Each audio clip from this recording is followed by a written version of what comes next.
This is Dr. Cella, Doctor of Sport and Performance Psychology.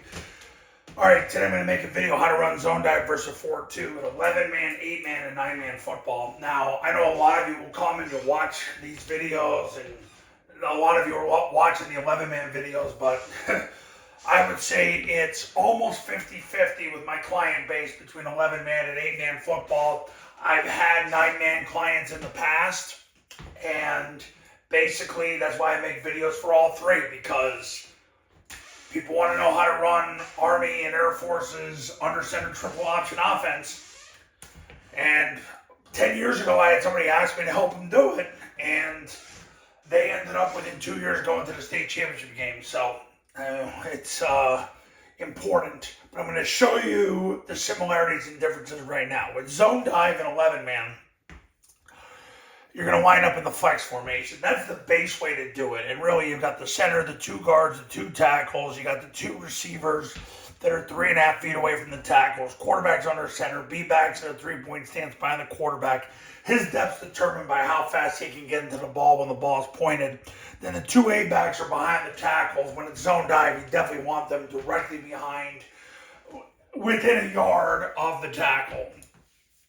So what happens is the guard is going to post who's ever on him. The tackle is going to come down and take 1/3 of that body of that player. The center is going to snap the ball. He's going to go lateral to the guard and then put his right knee in the crotch, right hand to the stomach, 4-inch northbound steps of whoever's the guard posted, and they're going to triple team that player. Now, what sometimes happens is the guard takes up too much surface area on the block, and his hands are too tight, or his hands are not tight enough, I should say, they're too wide. Then what happens is the center and the tackle simply have to block the guard with their near knee, near hand, and then 4-inch northbound steps from there. They do that so they can get movement on that player and they can stay square. So that's the triple team. That's got to happen. The backside guard runs behind the center and blocks the spine with his right hand. Backside tackle does the same thing with the backside guard, and they got to go fast. That's what cancels the backside A gap. That's what cancels the backside B gap. 4 decades of scoop blocking. I'm telling you, since the cut block rules have changed and you can't really go to the ground anymore, it actually, with scoop blocks, has been way better. Way better. I have less people calling me saying they have issues with scoop blocks. Backside receiver cuts off. I get asked about splits. The way splits are going right now, you teach them it's 2.5 between the center and the guard, 3.5 between the guard and the tackle. They're definitely not getting wider, they're getting tighter. There's no doubt about it. So you're teaching 2.5 and 3.5. That's the first time I've ever had to do that. I mean, I remember in the 90s we were about 2 and 3, but yeah, that's where it's at right now. Receivers are 3.5. So what happens from there is the play side receiver steps with his inside foot first. He climbs up the field and then anchors down on whoever's outside of him. He doesn't block anybody head up on him or inside of him. It's got to be from a 9-tech out. So he'll get up the field and then anchor down with his right knee, right hand, 4-inch eastbound steps from there. The A-back's got the most important job because he's going to wedge with the tackle and he's going to two-hand slam whoever shows. His head never turns to the right. It's always straight ahead. If nobody shows, nobody invades his personal space, then he climbs second level. So he wedges with the tackle, two-hand slams whoever shows, nobody shows, he goes second level. Quarterback takes the snap, jumps play side, points the ball. The B sprints through the ball, sprints through the play side, hip of the tackle, then sprints through the end zone. Quarterback then, as soon as the B-back clears, he accelerates through the D gap, backs at A-back, leaves at the snap, runs the pitch. That's how you run the zone dive at 11-man. Now we're going to talk about it for 8 and 9-man. All right, for 8 and 9-man. Try to get this all on the camera here. All right, so in 8 and 9-man, here's how it goes. We'll start with 8-man. You got to, now, in 8 and 9-man, you got to bring the guard over. You have the left end here, the center here, the right guard here, the left guard here, the right end here, the quarterback, B-back, and then the A-back. You only have one A-back in 8-man football. The reason why you got to bring the guard over is so this guy's eligible. So they have to cover him. Because when you have to cover him, it changes the way they play you. So it's left end, center, right guard, right end. That's why you do it that way. You only have one A-back in 8-man football. To run the zone dive effectively, you have to have a 3-man surface with an A-back. So you have to make it happen. Which means you're going to have 5.5 offensive players on this side, 2.5 on this side.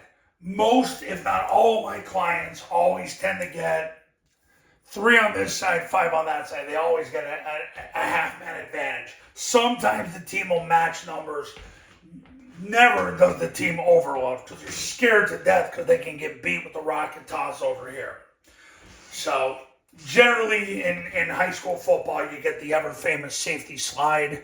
So right here, we've got the 2-2 techniques, the 2-7 techs, the 2-20 techs. And then we've got over here this player and then this player over here. And there you go. Okay, so this situation, they have 3 here, 5 here, you're good to go. If it's 2.5 here, 5.5 here, you're fine.